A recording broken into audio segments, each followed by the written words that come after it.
Chapter 1. The Boy on the Hill. Imbecile! The boy was startled out of a deep sleep and quickly jumped to his feet. Imbecile! The soldier shouted again, this time stepping up just inches from the boy. The smell of strong drink came from his breath as his beady eyes scanned up and down the boy's form. Scrunched brows kept his helmet from falling over his face, and the side flaps bounced on either side of his sweaty scowl. He panted from the climb up the hill. Worthless mute! Even this simple task you cannot handle, and you wanted to join the army? Before the man even finished the sentence, a hard slap struck the boy's face, and he staggered to the ground from the unexpected blow. The dusty leather sandal slammed against his throat as the man pinned him to the dirt.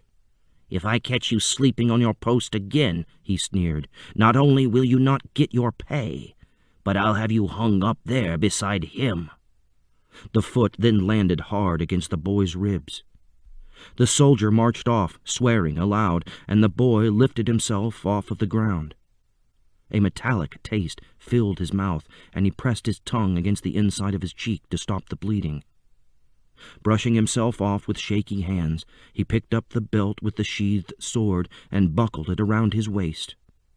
He grabbed his old pouch, the animal skin darkened by years in the sun, and slung it over his shoulder.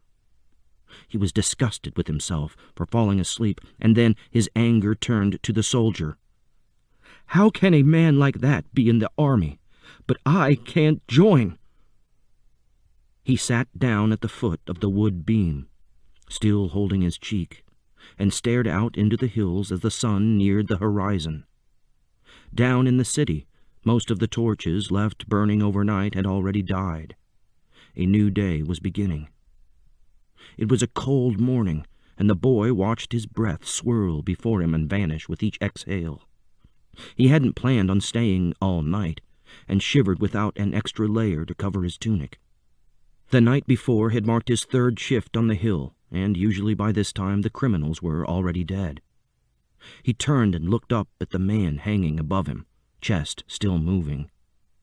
This one wants to live, he thought, and turned back to the hills, again falling deep in thought as the sun finally peaked over the horizon.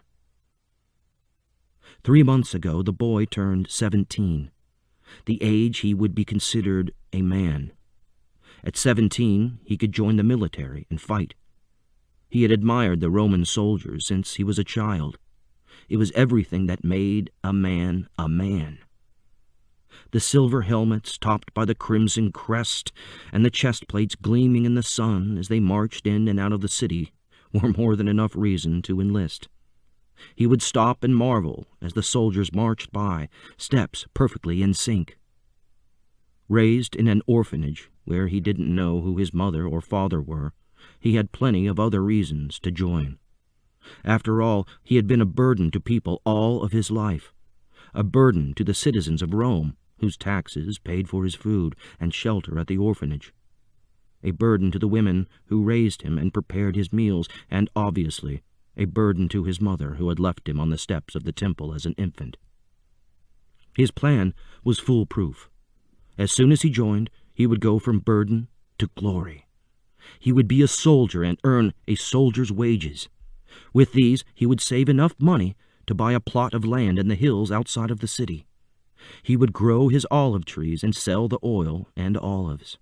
He would be a wealthy man and give the orphanage his time and gold so that others would not grow up in the loneliness he himself was imprisoned to. And then there was Licinia, the only girl at the orphanage. Her unusual green eyes sparkled. Her kindness made her prettier still. Since the day she slapped the bully who mocked the boy for not being able to speak, she'd been his friend. One day she would help him till the fields and care for the trees. All he needed to do was convince her of this dream, and he would surely win her over. Once he joined the army, everything would fall into place. The day came, and he entered the office of the general. His excitement soon turned to a trembling terror, and his palms grew sweaty as each question from the general only led to more mocking. His big brown eyes studied the general's face, hoping to be understood, but found only sarcasm. When all he could do was nod or shake his head to each question, the room, quickly filling with curious centurions, erupted into laughter. The boy was born a mute. The general hadn't bothered reading the pleading words the boy had scribbled on a torn piece of a scroll. He would never be able to fight alongside others. A Roman soldier must be able to echo orders given in the heat of battle, and a mute boy would create a weak spot.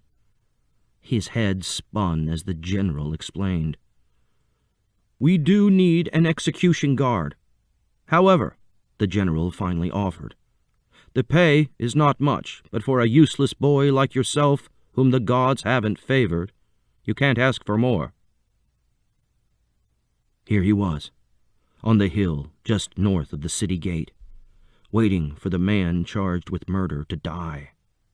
His job was to watch over the guilty and ensure their accomplices didn't sneak up in the night and take down those being executed. A common Roman execution resulting in humiliating, excruciating pain and a slow death. Some died from the pain within hours.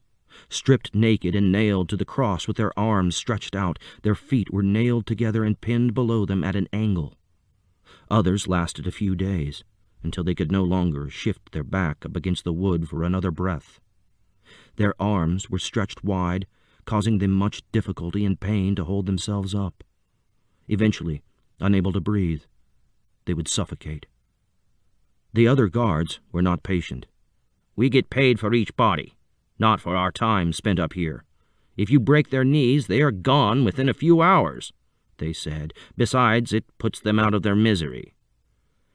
"They do not have the courage required to become real soldiers, but they can kill a helpless man without a second thought," the boy thought with disgust.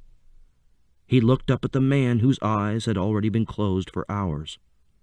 Only a slight rising and deflating of the chest revealed any sign of life. He shuddered at the thought of clubbing the man's knees. He would never be able to live with himself. It didn't matter how long he had to stay up here. He would wait for death. In his months as a guard on the hill, he watched one life after another leave with a final breath, and he often thought about these men. Most of the convicted were poor, slaves, bandits, thieves, and murderers who had been dealt a bad hand in life by the gods and chose to take a path that ultimately led them here. Others were wealthy, prominent men of high political status who were convicted of treason, bribery, or conspiracy.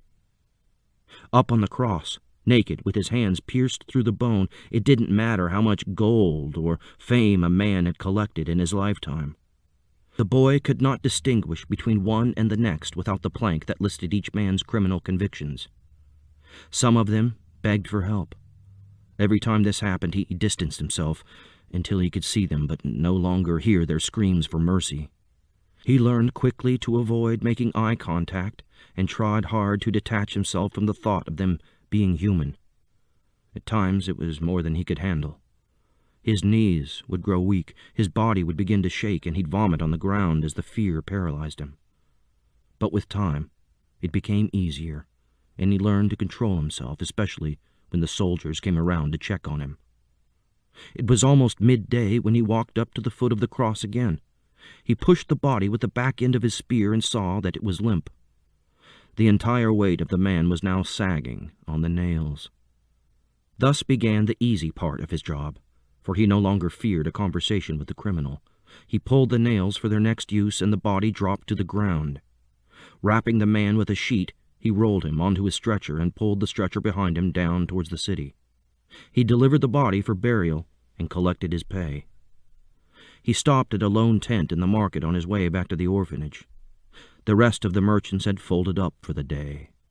Pointing to the cheapest wineskin, he pulled a few coins from his pouch. At the orphanage he climbed to the roof, where the women often sun-dried their carpets and clothes. It was his favorite spot, and he spent a lot of time up here when he needed to get away from the others. From here he could see the hills above the city, which formed a peaceful background in the distance, as if to mock the insignificant worries of the people below. Licinia had joined him here many times, and he loved to listen to her voice and marvel at her beauty as she shared her dreams. She would talk and he would listen, glancing away quickly when she caught him staring. He was jealous of the other boys. They could speak. They spoke freely about everything that came to mind, even things that made them look foolish, which he found odd. They compared muscle size and apparently knew exactly what women found attractive in a man. Perhaps when you are able to speak, you can't think at the same time. Just like all of them, he had so much to say. He wished he could speak about his dreams and the things he thought about, but he could only listen. There were times in the orphanage classroom when his frustrations would erupt and he would scream silently, tears rolling down his face as others read aloud. He couldn't form words like they did, and he couldn't understand why. That early pain gave him a desire to communicate any way possible, and he began to read and write much sooner than the rest of the orphans. But it was far worse now not to be able to speak to Licinia than it had ever been at school. She was the only one he really ever wanted to speak to anyway.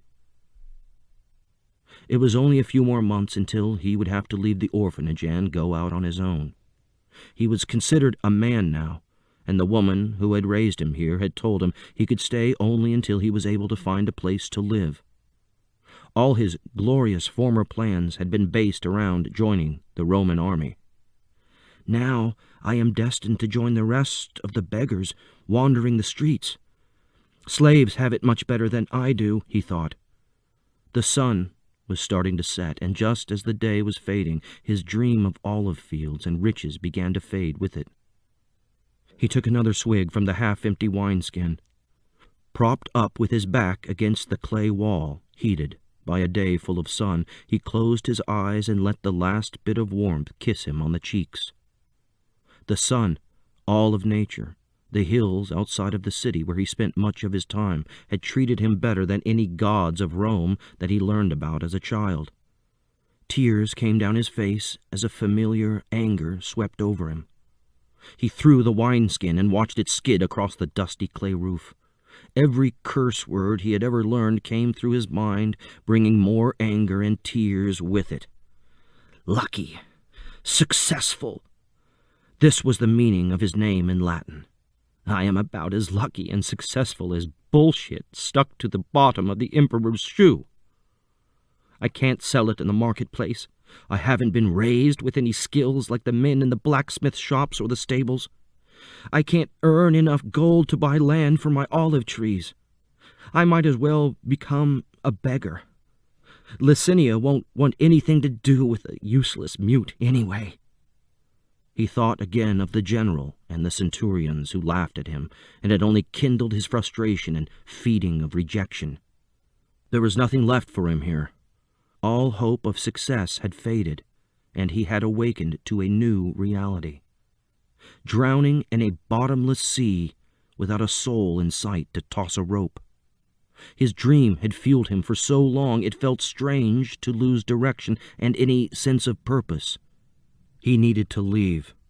He needed to get away as far as possible from his failures, the pity of others, the identity that was his life here in Rome. The sun set and darkness began to creep in. The boy picked himself up from his perch and stumbled down the steps to his cot.